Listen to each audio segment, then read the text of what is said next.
Lose Matt?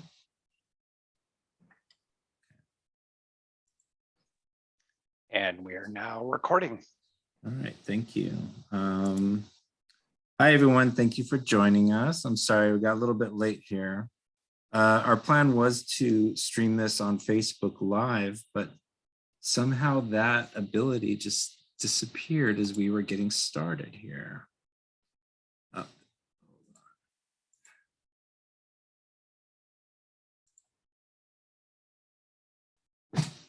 Well, maybe I just fixed it.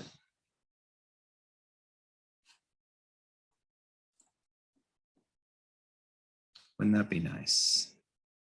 Are you guys still seeing the splash screen? All right. We just got a pop-up that says this meeting is being live streamed, so you might be doing something right. There you go. You got to hit the right button, you know, it makes it a lot better. All right. So I want to welcome you all. KGB, you're a placer, right?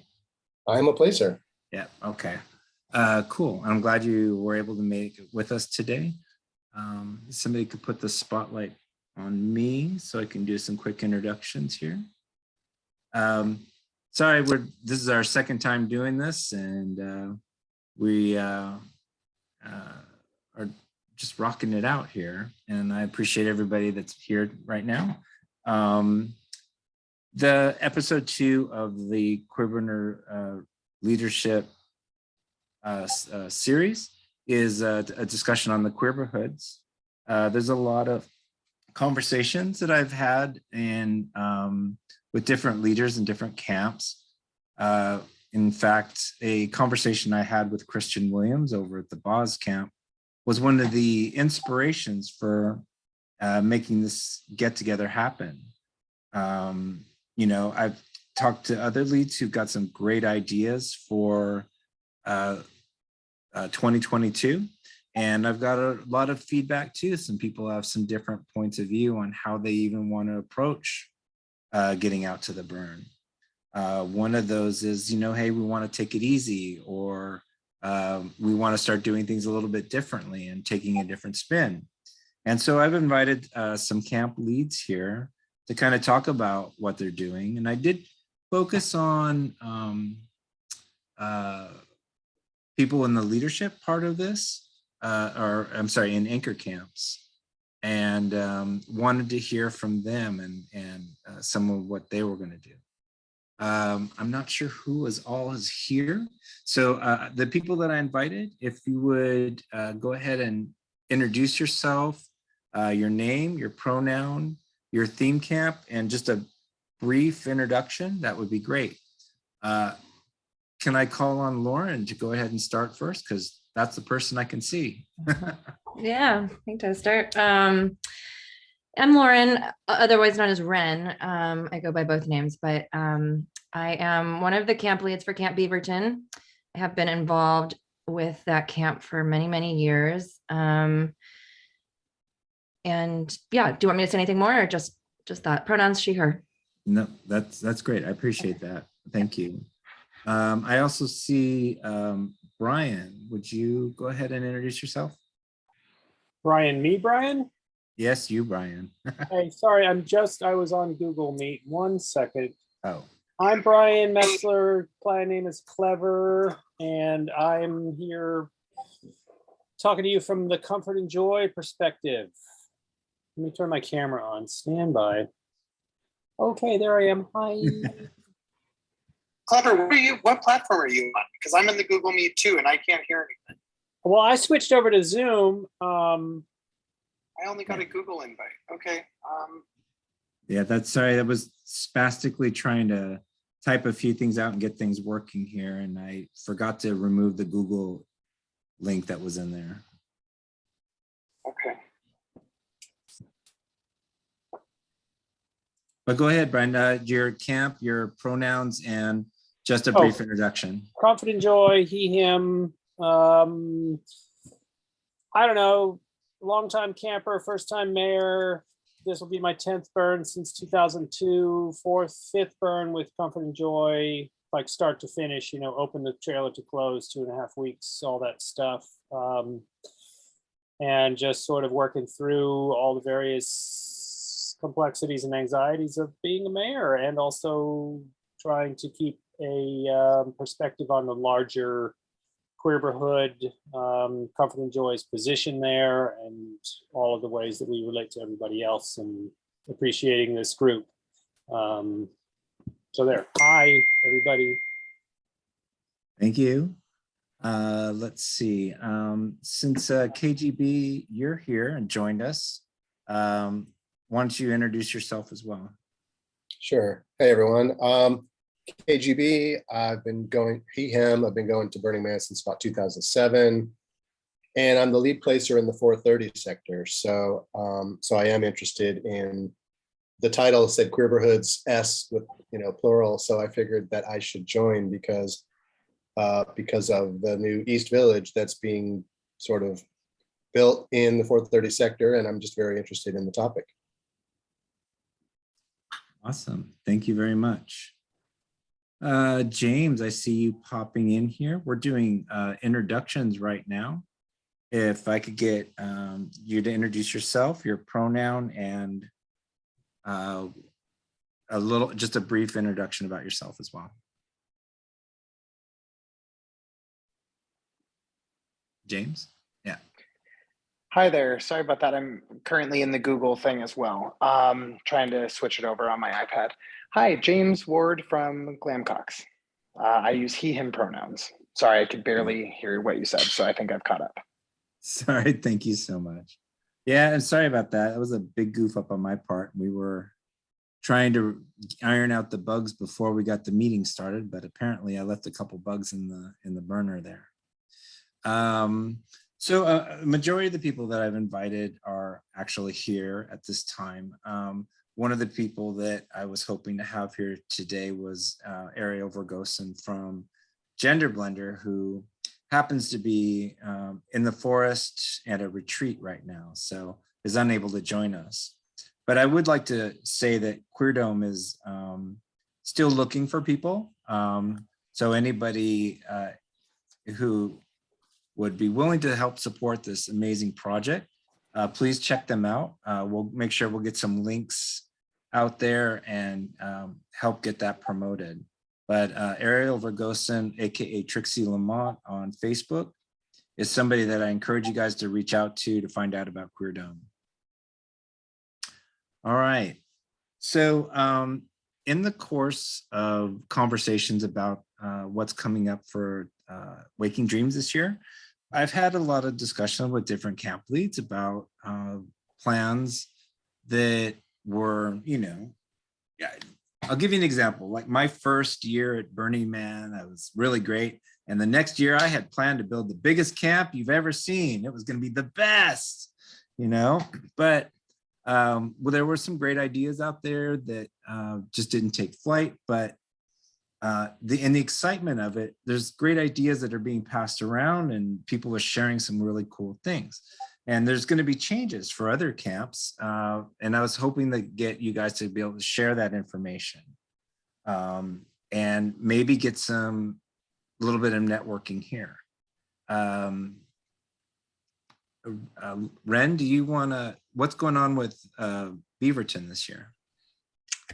Yeah, I mean, to be honest, we're just trying to turn our engines back on. There was a lot of effort to get us going in 2020 and then again in 2021. And a lot of the people who were sort of on board at that time are tired. We used to have, so all that to say is that we got a little bit of a slow start. We're trying to connect to a lot of the momentum that we had going in 2020 and 2021 and just get us back to playa. Our finances are depleted quite significantly. We had a lot of big plans this year to embark in a solar electricity journey. We still plan to do that. We're investing a couple $1,000s to get us going. As well as a few other infrastructure improvements that we've been needing to do for a really long time. And we're also redefining how leadership works at Beaverton. We became a 501c7 over the last 2 years. and now have a sort of official board of directors. And we're trying to implement a kind of decentralized leadership structure made up of like leadership teams. And every camper needs to join one, and every veteran needs to lead one. And we're sort of seeing how that goes, obviously, or maybe not obviously, but delegating also takes a lot of work. So it's just kind of a rebirth year for us, or like a to get us going again. And yeah, I think it's going okay. I mean, we've had some really interesting, we had a lot of interest in camping with us this year, more than we ever have.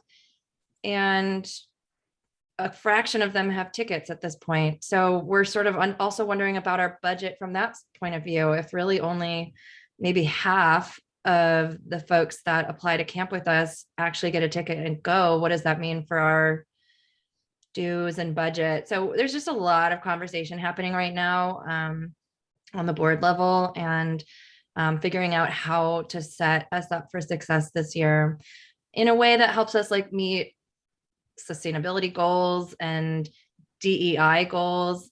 We still really want to have, we had a scholarship program that we were really proud of, and a community grant program that we rolled out in 2020. We're really hoping to kind of keep those going as well. But obviously everything depends on finances. And so we're also thinking about fundraising and whatnot, like everybody is. So that's just kind of top of mind. We had a board meeting last night, so this is just kind of a lot of the things that we've been talking about. Yeah, I'll stop there. Awesome. So are you guys taking advantage of the hubs program? I mean, you talked about some new things with energy. Is hubs part of that? We learned about that kind of late. We didn't apply like formally to be a part of that program. We've, we started reaching out to a couple other camps just about like what sharing like solar power would look like, or other energy generating resources would look like. We're very new to this. The world of like sustainable power. We have like one person on our team who is very gung-ho about it and knows infinitely more than the rest of us. So we're just kind of trusting her to run with it. And, encouraging her to connect with others if that feels appropriate, or like if that makes sense for us. Is anybody kind of experiencing the same kind of thing? What is looking at Brian and Comfort and Joy, what's your outlook for this year? I don't know. I echo a lot of what was just said.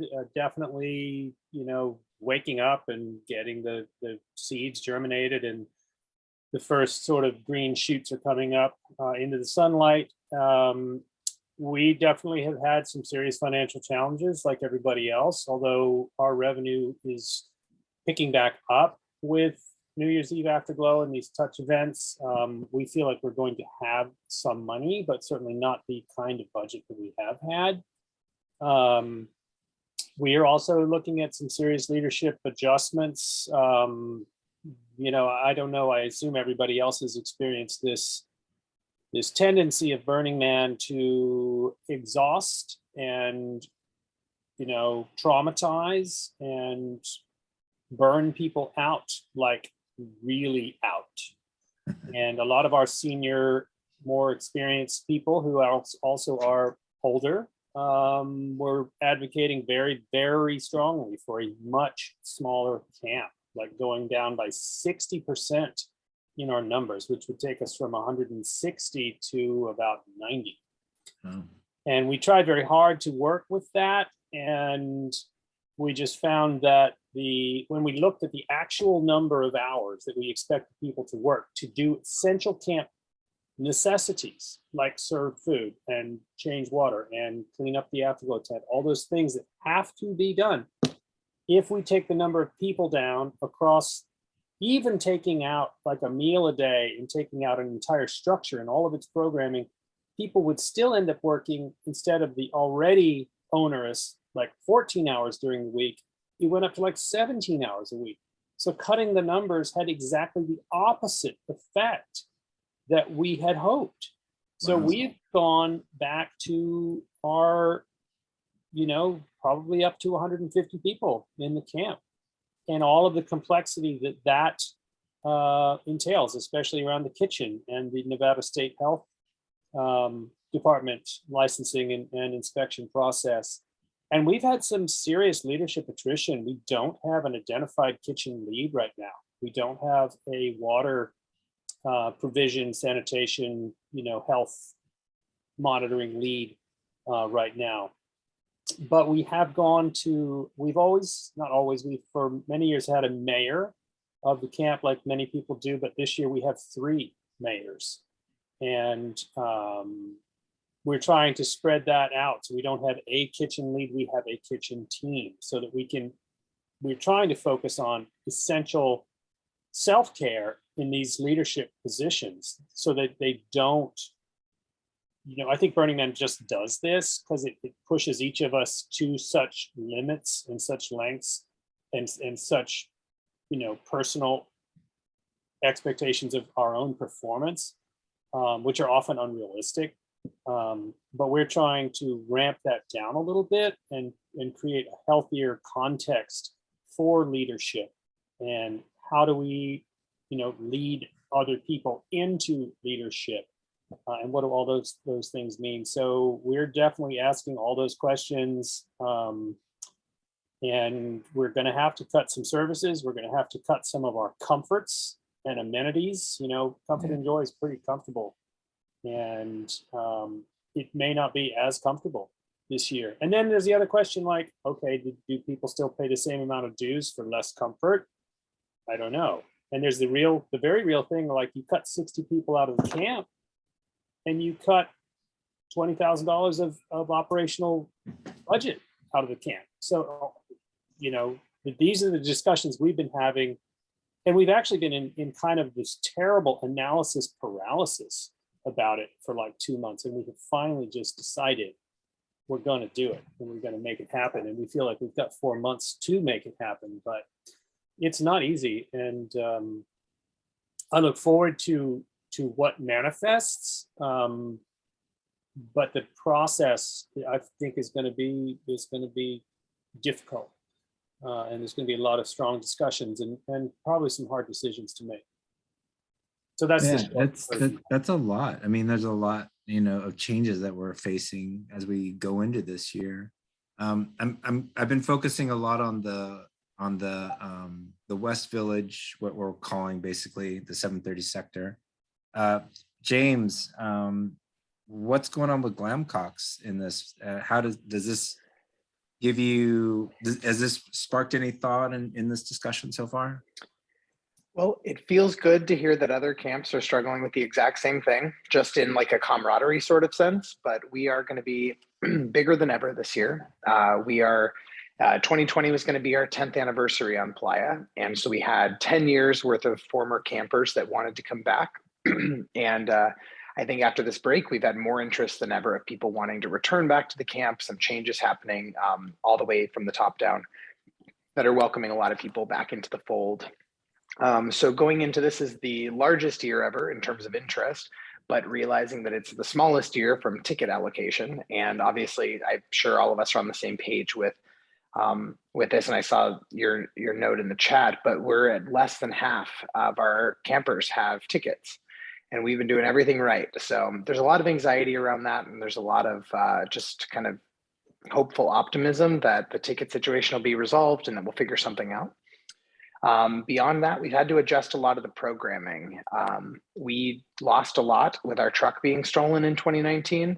And right when we were getting back into the mindset of like recovering what was lost and what was stolen, we had over 50 campers in our camp lose absolutely everything from their Playa reserves, years of burning, and then our sound system and all these other pieces of infrastructure.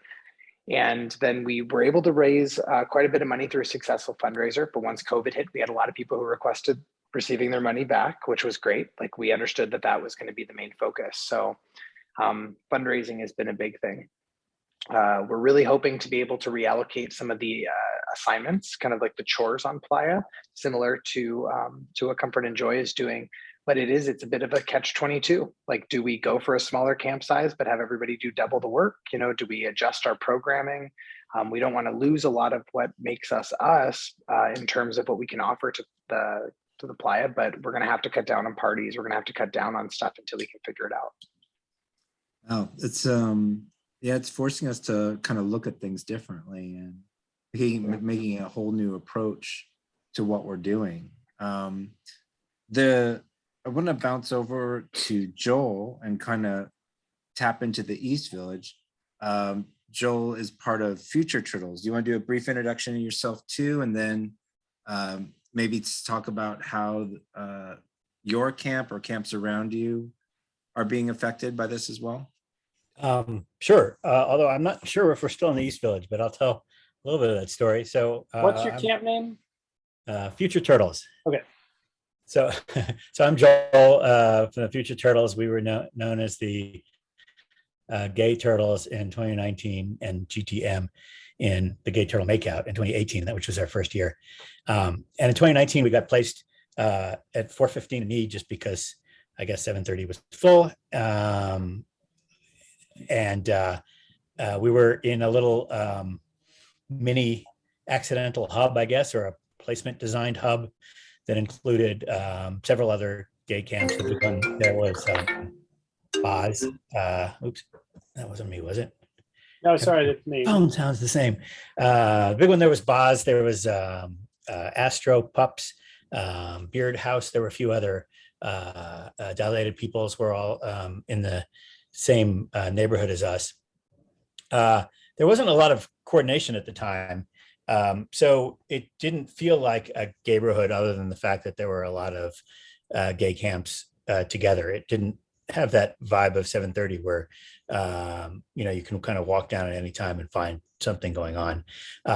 So we were attempting to work on something like that together with primarily with BAAAHS and Astro Pups, I guess, and Gender Blender was going to come over, and 8-Bit Bunny wanted to come over, and we were going to try to do a big hub using the new hub platform for the East Village. The end result of that is it didn't really work out. And one of the things that I discovered is that if the hub application is due in April, you kind of need all the other camps to be at the same stage as you are in terms of how quickly you're getting ready to go to Playa. And how much attention you're paying to it. And so I guess this is a problem that all camp mayors and TCOs and village mayors and stuff face all the time, which is that you're starting to work full-time on something and your team really isn't. And so when you email them things, they don't reply to them because they're working on something else now and it has nothing to do with Burning Man. So the net result is we really couldn't get the large group that we wanted together for the East Village in time for the hub application.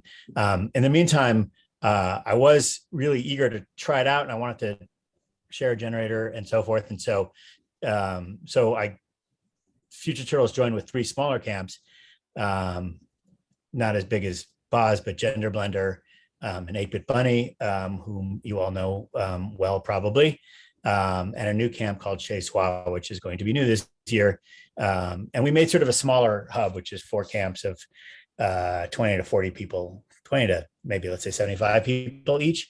That was easier to get agreement. There were just sort of 4 TCOs who could just say, yes, do whatever. It didn't need to get any agreement amongst their own people. We set out with a very ambitious goal of sharing a generator and not much else, but we'll actually do a little more than that, I think, in terms of putting together common programming. Since those other camps are 7:30 camps, everybody wanted to be in 7:30, so that's what we requested. So I don't know what placement we'll do with that, but that's where we are right now. So I'm not sure what's going on with the East Village, but we're still doing a hub and looking forward to what's involved in that. Yeah, it's interesting because I had heard that that BAAAHS was planning on taking over one of the keyholes areas, or had a plan to do that, and try and get camps to coordinate to really create a really exciting and dynamic space. But it sounds like the overall feedback has been, let's ride this year out, and then we'll make bigger plans for next year.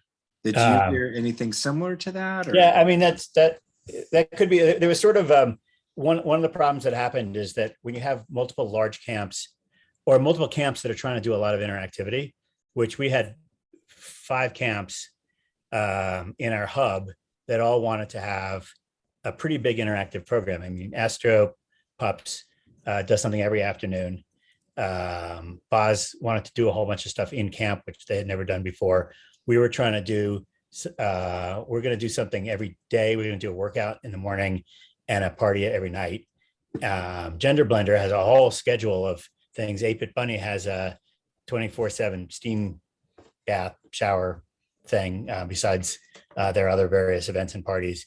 And so the trouble is everybody wants to be in the front, and you can't put together a hub application with all those camps where they're all in the front. You wind up with a couple of camps that are like really pretty far back in the street and not really getting the frontage that they deserve or wanted. So essentially that's the one of the problems we discovered with the hubs is it's not a way to build a neighborhood for interactivity because you can't really get enough people, in the front when you have 5 or 6 camps. Gotcha. I just want to make a note that there's some interesting comments going on in the chat portion. If you guys aren't following that, please feel free to peek into that. Maybe it'll inspire someone that maybe has something to say about some of the topics we've been tapping into. I just want to ask KGB a quick question, if I could. You are a placer for what part of the city? 430 sector. And any of this conversation, is there anything you wanted to add to anything that? Sure, yeah. Yeah, we intentionally tried to build a second Queerborhood in the 430 in 2019. It was a bit hit or miss because we knew that BAAAHS wanted to do it, but there weren't really hardly any other camps that specifically said they wanted to do that. So we moved a few camps into an area, but it wasn't maybe enough of a critical mass. And so it was like, I think, it was a bunch of camps that were sort of all on the same street or two, but it wasn't, maybe it's not like 730. And then this year, we wanted to do it again. We got a lot of, we got from Future Turtles, a lot of good plans about all these camps kind of coming together. But we've had a bunch of attrition from the East Village. A lot of people, I think, wanted to kind of get back to 730. So the whole hub of Future Turtles, Gender Blender, 8-Bit, and others will be together in 730, most likely. And then a few other camps decided to go back to 730. So we will have a cool little neighborhood, but we only have 6 to 8 camps to put, in a little area. We could use 5 or 6 more that wanted to come over and this might be a good platform to let people know. I mean, we're kind of done with applications at this point, right? But yeah, if someone said, "Oh, I might be interested in going over there," could they email placement? Yeah, they could just email placement@burningman.org and put something in the title like East Village or something like that, and I'll find it. That sounds great. Any other input? I want to check in with Dow and Sarah to see if anybody has any questions that have come up in the course of the conversation. None on Zoom side. Okay. Anything on your end, Sarah? It's clear. Okay. Well, one of the questions that I can see in the chat is, let's see, I think someone's asking about what different camps might be offering new this year, or some, what are you offering, like as a service or a gift to the community? Maybe a little something from you guys, maybe Ren? Yeah, we're sort of keeping our same formula. Beaverton offers a lot of high quality sex education workshops, as well as a play party on Wednesday night and a few, cocktail hour parties that happen throughout the week as well. We're going to keep that all going. And then any other sort of additional events and programming would be what our campers or other, just sort of what people want to come to us with. And we're very early in that conversation. We're just getting a team together to work on event scheduling for the week. So, but we're not looking to shift too far. I suppose some conversation is happening around COVID in our play party.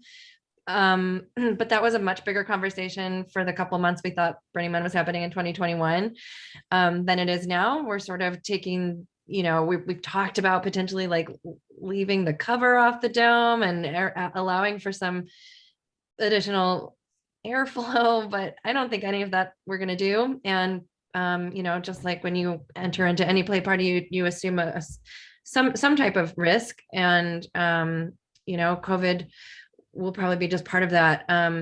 We have the opportunity to test out a couple slight variations in how we talk about our party. We're going to be hosting a strap-on-a-thon play party at an event called Some of Us next month. And we're, certain, we're just talking with the organizers a lot more about how it can be a safer space in terms of COVID. But I don't know, I'd love to hear other camps that offer something similar to this, what they're thinking about for this year. You're running a fundraiser soon? We are, it's not, we don't have any fundraisers scheduled at this point. This is a queer health and wellness festival, about 500 people, happening right outside of Yosemite, put on by a woman named Madison. And she invited us to produce our strap-on-a-thon there. So it will not be a fundraiser for Beaverton. In fact, we're spending a lot of money, but it is a good opportunity to, share what we do outside of Burning Man. Well, thank you very much. Brian, you talked about, all the changes you guys are experiencing with your camp. Sometimes you said something about, maybe reducing people, but how that made an impact on, your ability to, have people work in their volunteer hours and what you guys are able to do.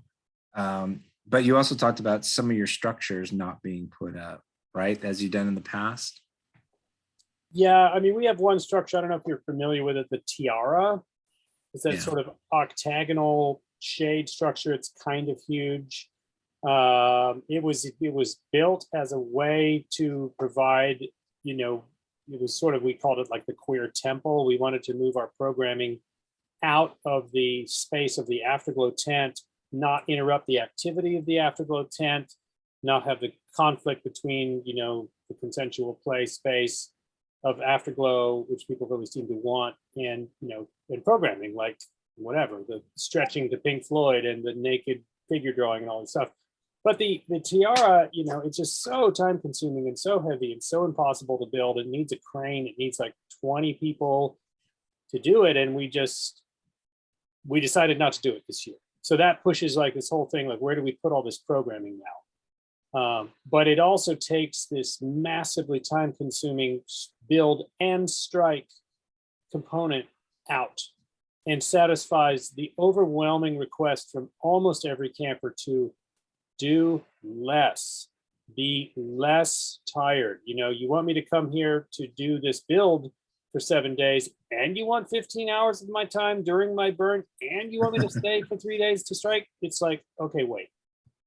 So, we're not going to do that. The Cuddle Dome is sort of maybe, but we feel like the Cuddle Dome is a very important alternative consensual intimacy space that is encouraged not to be sexual, but to be intimate for folks who don't necessarily vibe with what is kind of consistently a pretty cis gay male and pretty erotically charged scenario, which not all of our campers are aligned with. And as part of our effort to increase diversity, we do have a number of female-bodied people, trans people, people who don't necessarily want that thing, but now we have this Cuddle Dome space to do that. So we're probably going to adapt our dining hall to deal with some of our programming. We're going to keep things like the World Naked Bike Ride closing party. I think that's on Wednesday afternoon. Obviously, Afterglow will still be functioning. The Pink Gym will still be there.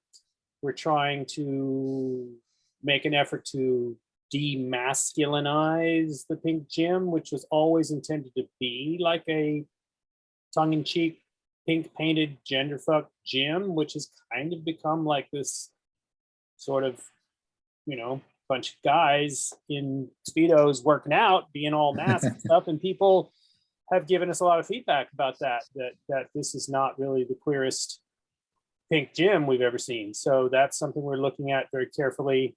I don't know if you know Blitzy, artist in our camp who's done a lot of Dayglow work, has a big honorarium grant project that's been funded for the Deep Playa. And that's going to take a bunch of our courtyard art look away to that other place. And so we are, how are we going to continue to make the Comfort and Joy courtyard, the colorful, iconic, black lit space that it's always been.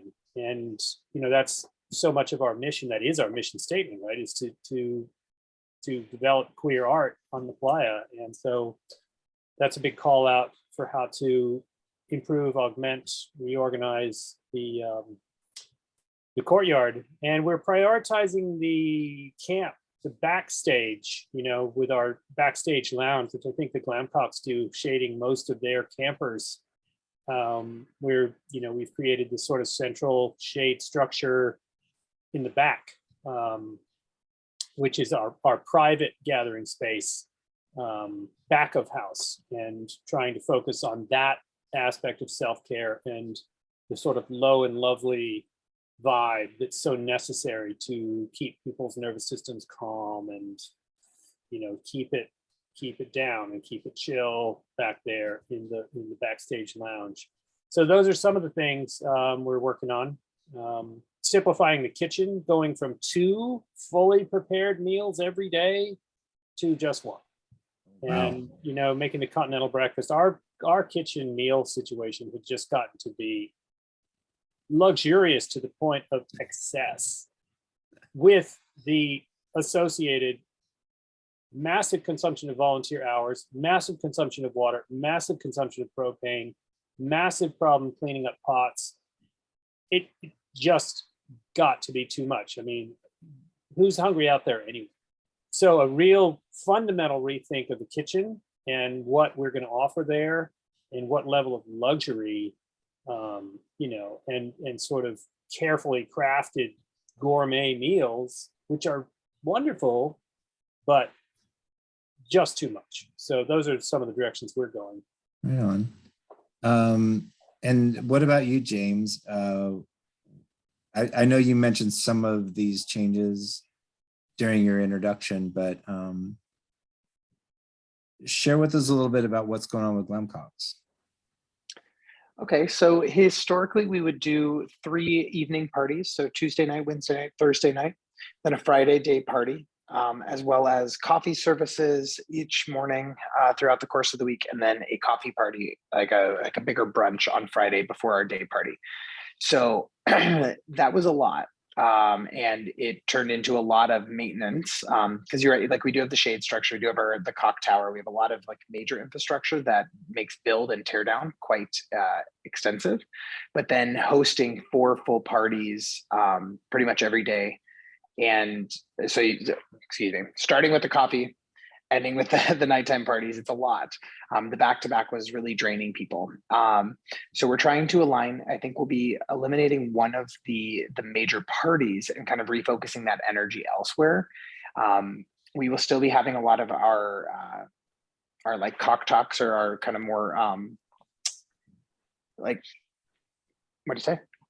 Our workshops. Sorry, I couldn't find the word. Thank you, Tyler. Yeah, so it's just a little bit of an alignment. We also have this kind of like a secret offering that we have, which is our speakeasy, and not a lot of people know about it. And that is something that a lot of people have really asked to keep around, but it's a matter of how do we make sure that it's going to, if we're going to spend all the time doing it, like we got to make sure people utilize it. Because in the past, it's always been so secret, and those who know, and those who don't. So it's a matter of kind of realigning some of our signage and some of the kind of like the guidance once you enter into our camp. Like, how do you best navigate the camp so that it isn't surprises, instead it's actually going to be utilized. That's the biggest thing, is trying to just align with where to best spend the energy. Nice. Yeah. I love your speakeasy, by the way. Thank you. I love We're knowing about really your hoping to keep it. What do you say? I say I love knowing that there's a secret speakeasy at the Glamcocks. It's really cool. It's one of my favorite offerings that we have, but you have to stumble upon it. You have to kind of find it, or you have to know about it. We're really just hoping that we can figure out a way to get the tickets that we need to be able to staff it all. Because if we don't have the tickets, then we can't keep the offerings going. We're trying to make it work. Yeah, that's really cool. Like, tickets are the biggest conversation going on right now. As you guys know, I'm one of the admins for the Burning Man theme camp organizer message board. And we see those conversations constantly over there. There's talk that Burning Man is going to release more tickets for Stewart sale and for main sale, but I don't know too much of the details on that. Does anybody here have any information on that? I know that I also work for Burning Man, by the way. And I know that I have very little information on the sort of event operations side, but I know that a number of tickets were reserved for programs that weren't built out yet that support things like sustainability and ride. And there may be more tickets coming through a sort of second steward sale potentially. That's cool. What about, do you know about main sale tickets? Are there more tickets going out in that direction, or? I highly doubt it. Oh, that's hopeful. We heard a rumor, and I was wondering if anybody else has heard this.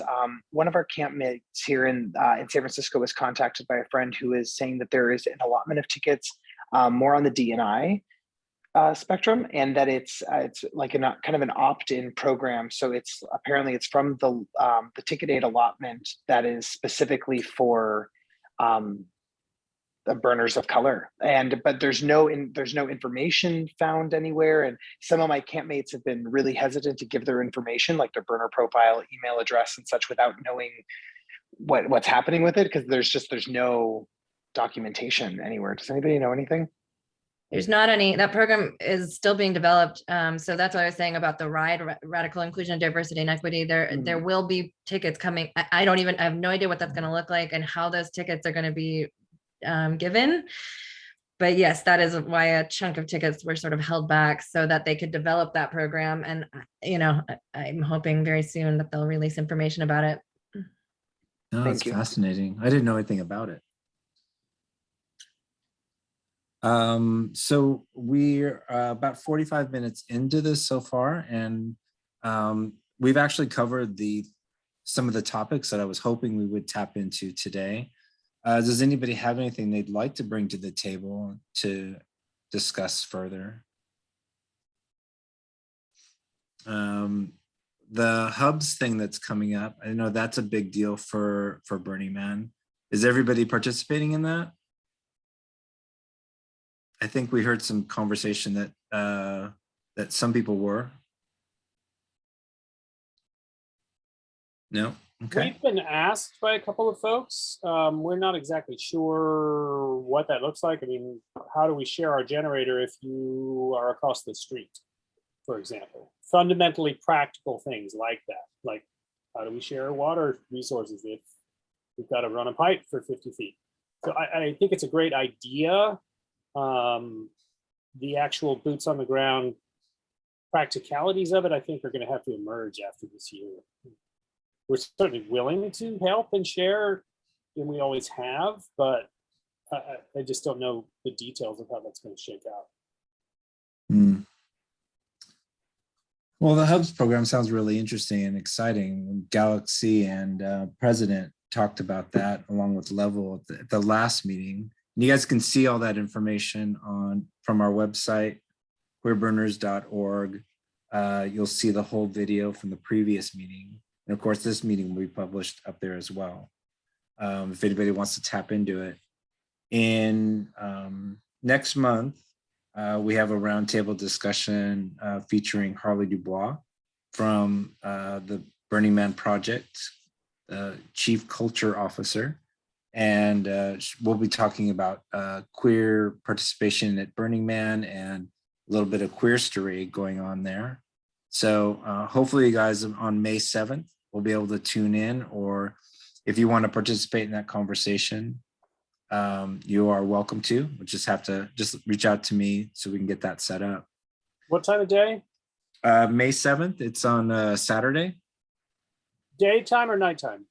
It'll be daytime. I think it's at 4 o'clock. I definitely want to be a part of that. Very cool. And I will, of course, I've been sharing with the Queerborhood chat. There's a chat channel that queer camp leads have been using to discuss different topics within the different neighborhoods. We've also got the Queerburner Leadership Network Facebook group, if people want to tap into that and use that. I know there's been some feelings about rapid messages showing up on Messenger for some people, and I don't want that deter that conversation. But at this point, unless anybody's got anything else they want to share or talk about, we can go ahead and start wrapping up. The floor is open. Well, then I'll just thank you guys for being here. I really appreciate you being present. I really appreciate you guys sharing in this conversation.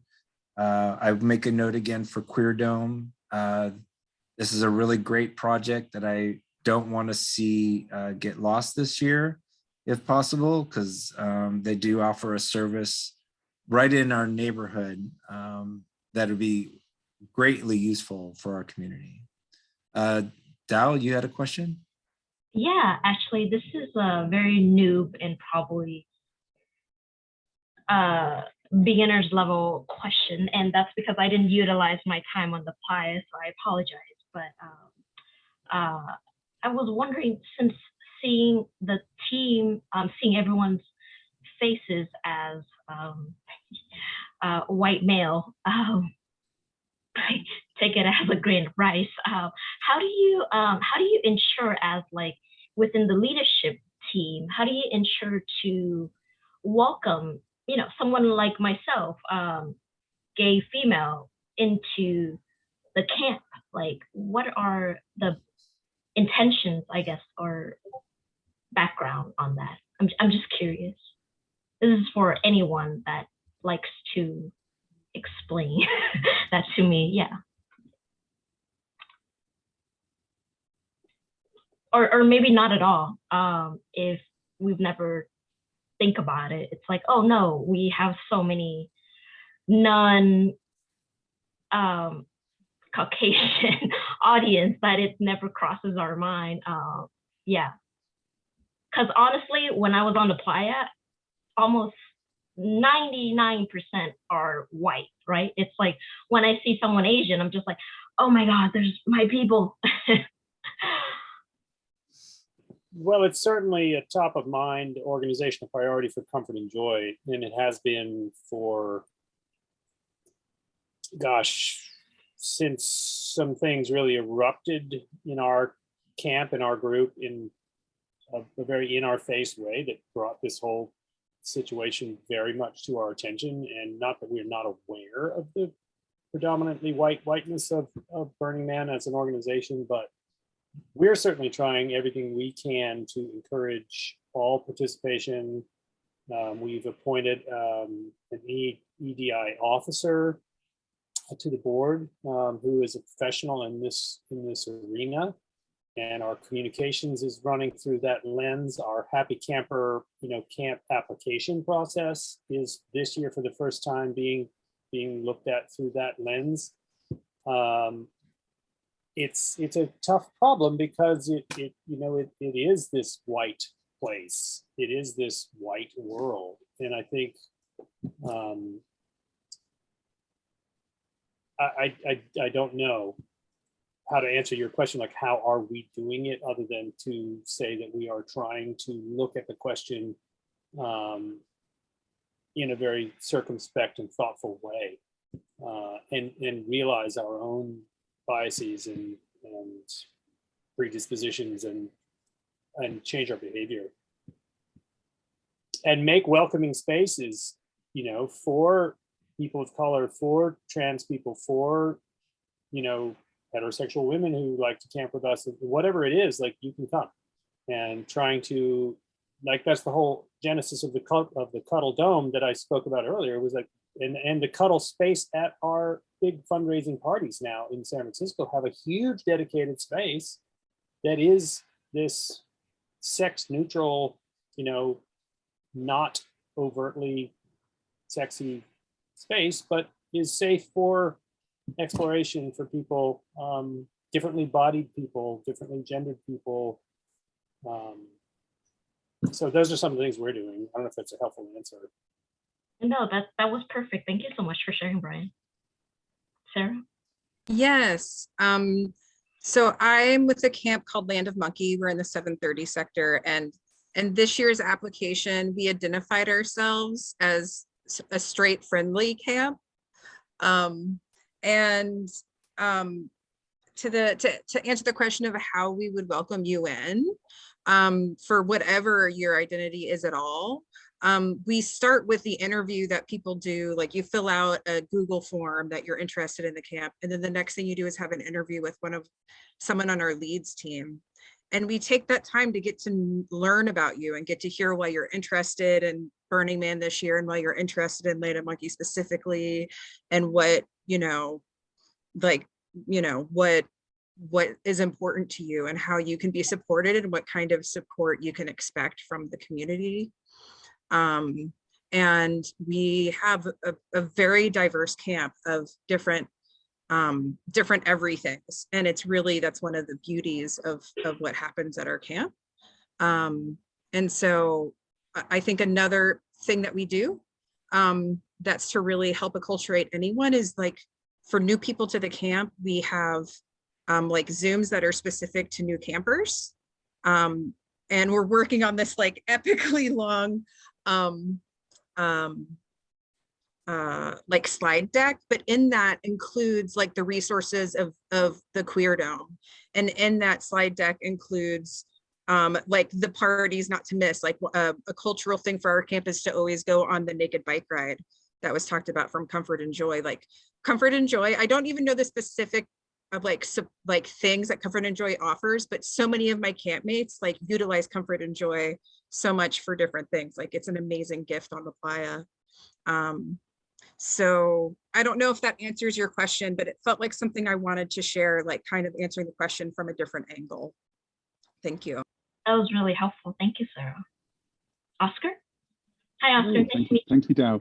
Thank you, Dow. And Dow, thank you so much for speaking up about this, and for just like braving a space like this and being like, hello, lots of white men. Oh my God. Ah.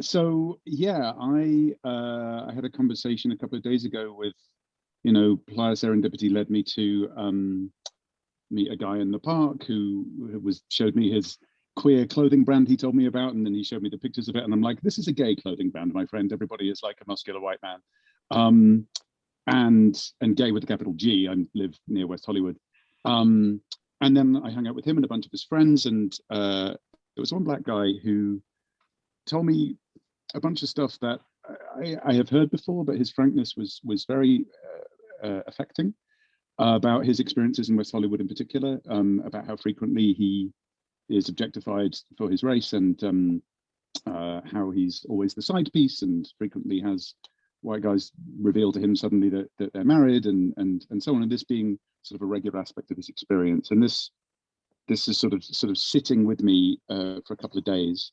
And also it's just mixed together with Joel here was sitting in this very chair not long ago here on my porch, which is my little bit of playa in Los Angeles, telling me about what he's been designing for us at the Turtles in terms of what I think, Joel, maybe the right way of describing it is that what you hope to be as effective as the Orgy Dome consent talk, but like in a different form or something like that, like allowing people to. Yeah, why don't you explain it, Oscar? I actually, I really wouldn't want to, because I think it's your design, and I'd like to leave that to you. But these things are sort of melding together in my head in a way that made me want to speak up here. Because also, having been to the Renegade or the Freeburn or whatever you want to call it last year, the most striking thing about it to me, other than the fact that it was a circle with no best place in it anymore, was just how diverse it was by comparison to every other Vern I've seen, like dramatically so. And there was one young man I met, not queer, but one young man I met who said some words that I've repeated to anyone who will listen. He said, oh yeah, I always knew I'd come to Burning Man when it was free. And I've communicated with him a lot since, and I've spoken to Nebula about him, and just I asked him everything, all the questions I could think of about the ticketing pricing and the low income ticket program, and he's like, well, who knows about it? How do they find out about it? And also, do you have to give that $220 or whatever it is as a lump sum, because that's a lot for a lot of people, and so on. What I'm trying to say is this: when we come to Playa, we obviously bring a bunch of the default world with us. We don't bring commerce, we don't bring commodification, but we do bring like the latent commodification of each other that we've been traumatized into through our whole lifetimes. That results in that black man's experience in West Hollywood. That results in me feeling really uncomfortable when there's a bunch of abs around and I don't have any. There are many versions of this type of objectification that we drag with us into this space. I'm sorry I'm going on so long, Redbird. Thank you for letting me know. I do go on a long time, a lot. Here's where I'm headed. There are two things that as I try and think about, like, how do we do this better, that have struck me. One is, if we can have consent talks at the Orgy Dome, surely we can have talks about how people who aren't white, who aren't whatever it is that gets objectified and celebrated, get treated, and we can get better at that. That's one thing. And the other thing, honestly, frankly, is let's give tickets to people who otherwise would not come. And I mean give. I mean gift. I mean find people who would never consider it and would just be like, oh my God, that seems so white and so scary, and like I'll just get objectified in all the wrong ways. Fucking find them and give them tickets. And especially when there's not enough tickets around to give to our friends, because inheritance made racism over thousands of years. It created it by people inheriting down bloodlines, which means that the whiter people got the gold hats. I'm sorry, yeah, I'm Redbird is letting me know we're at time, but like it's the only thing I can think of. Literally give people tickets. Well, thank you for that. I'm going to go ahead and just start powering down at this point. And I appreciate there's some people that have jumped in since we started, and thank you everyone for your input. I did mention the Harley Dubois event next month on May 7th. And then in June, we're going to do a ride-focused conversation. So stay tuned for that. We don't have a specific date for it yet. So I do want to thank everyone from my heart for being here today. And I feel like we had a great conversation, and I look forward to more. The board, or the Queer Burners, has for the board, we talked the other night about doing just a community gathering at some point, maybe on Zoom, just get people talking to each other. doing some other stuff here that just helps continue to build our community and our culture together. Thank you all again, and I wish you all a good night. Thank you.